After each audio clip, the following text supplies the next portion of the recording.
नमस्कार मित्रों, आप सभी का स्वागत है हमारे YouTube चैनल सनातन वेद गीतावाणी SVGV में। कुरुक्षेत्र की युद्ध भूमि में रथ के मध्य खड़े हैं महान धनुर्धर अर्जुन और उनके सारथी कृष्ण। पिछले अध्याय में भगवान श्री कृष्ण ने ध्यान योग का रहस्य बताया और समझाया कि मन को नियंत्रित करके मनुष्य आत्मिक शांति प्राप्त कर सकता है। लेकिन अब भगवान एक और गहरा रहस्य बताने वाले हैं। ईश्वर का वास्तविक स्वरूप क्या है? यह संपूर्ण ब्रह्मांड किससे बना है? इन्हीं रहस्यों का ज्ञान मिलता है श्रीमद् भगवद गीता के 7वें अध्याय ज्ञान विज्ञान योग में। 7 ज्ञान विज्ञान योग। भगवान श्री कृष्ण अर्जुन से कहते हैं, हे अर्जुन, मन को मुझ में लगाकर योग का अभ्यास करो, तब तुम मुझे पूर्ण रूप से जान सकोगे। भगवान कहते हैं, मैं तुम्हें ऐसा ज्ञान और विज्ञान बताऊंगा जिसे जान लेने के बाद कुछ भी जानना शेष नहीं रहेगा। लेकिन यह ज्ञान बहुत दुर्लभ है।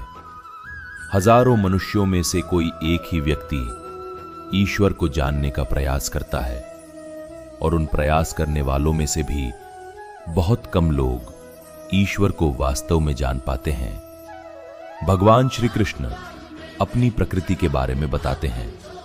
वे कहते हैं, पृथ्वी, जल, अग्नि, वायु, आकाश, मन, बुद्धि और अहंकार, ये मेरी 8 प्रकार की प्रकृति है। लेकिन इसके अलावा एक और उच्च प्रकृति भी है, जीवात्मा। इसी जीवात्मा के कारण पूरा संसार जीवित है। भगवान कहते हैं, हे अर्जुन, संपूर्ण ब्रह्मांड मुझसे ही उत्पन्न होता है और अंत में मुझ में ही विलीन हो जाता है। भगवान आगे कहते हैं, इस संसार में जो भी सुंदर, शक्तिशाली और दिव्य दिखाई देता है वह सब मेरी ही शक्ति का अंश है। लेकिन भगवान की दिव्य शक्ति माया के कारण लोग उन्हें पहचान नहीं पाते। यह माया भगवान की दिव्य शक्ति है जो मनुष्य को भ्रम में डाल देती है। भगवान कहते हैं, मेरी यह माया बहुत कठिन है, लेकिन जो व्यक्ति मेरी शरण में आता है वह इस माया को पार कर जाता है। भगवान श्री कृष्ण बताते हैं कि 4 प्रकार के लोग उनकी भक्ति करते हैं। 1 दुखी व्यक्ति, 2 धन की इच्छा रखने वाला व्यक्ति, 3 जिज्ञासु व्यक्ति, 4 और ज्ञानी व्यक्ति।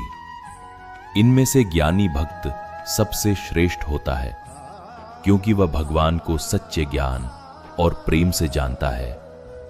भगवान अंत में कहते हैं, बहुत सारे जन्मों के बाद जब मनुष्य को सच्चा ज्ञान मिलता है तब वह समझता है कि वासुदेव ही सब कुछ है। ऐसा महान आत्मा बहुत दुर्लभ होता है। मित्रों, श्रीमद् भगवद गीता का 7वां अध्याय हमें सिखाता है, इस संपूर्ण ब्रह्मांड की हर शक्ति भगवान से ही उत्पन्न होती है। लेकिन माया के कारण मनुष्य उस सत्य को नहीं देख पाता। जब मनुष्य भक्ति, ज्ञान और श्रद्धा के साथ भगवान को जानने का प्रयास करता है तब वह सच्चे ज्ञान और परम सत्य को प्राप्त करता है। अगर आपको यह दिव्य ज्ञान पसंद आया हो तो वीडियो को लाइक करें और चैनल सनातन वेद गीतावाणी SVGV को सब्सक्राइब जरूर करें। जय श्री कृष्ण।